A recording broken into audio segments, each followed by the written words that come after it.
لما بناكل بروتين بيتهضم في جسمنا ويتحول لأحماض أمينية. الأحماض الأمينية دي هي اللي الجسم بيستخدمها علشان ينتج هرموناته ويظبط الجلد والشعر والضوافر والعضلات وكل الحاجات دي. ليه بنقول على البروتين الحيواني هو بروتين كامل، أما البروتين النباتي بنقول عليه بروتين غير كامل؟ لأن في أحماض أمينية كتير، منهم 9 أحماض أمينية ضرورية. سموها ضرورية لأن الجسم محتاجها ومش بيقدر يصنعها لوحده أو ينتجها لوحده، فلو ما أخدهاش في الأكل هتبقى مشكلة.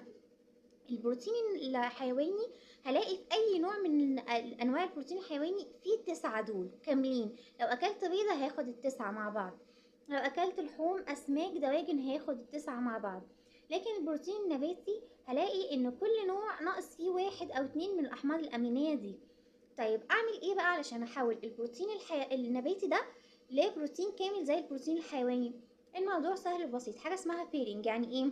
يعني أنا دلوقتي هعمل ميكس بين البقوليات والحبوب، أو البقوليات والمكسرات، أو الحبوب والمكسرات. يعني هديكوا أمثلة. البقوليات معروفة، فول وعدس وفاصوليا ولوبيا.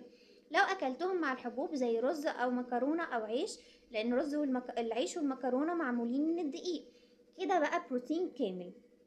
طيب لو أكلت مثلا الحبوب دي اللي هي رز ومكرونة وعيش مع المكسرات زي مثلا الرز بالخلطة، الرز البرياني، الحاجات دي، كده بقى بروتين كامل. فدي الطريقة اللي تقدر بيها تحول البروتين النباتي إلى بروتين كامل.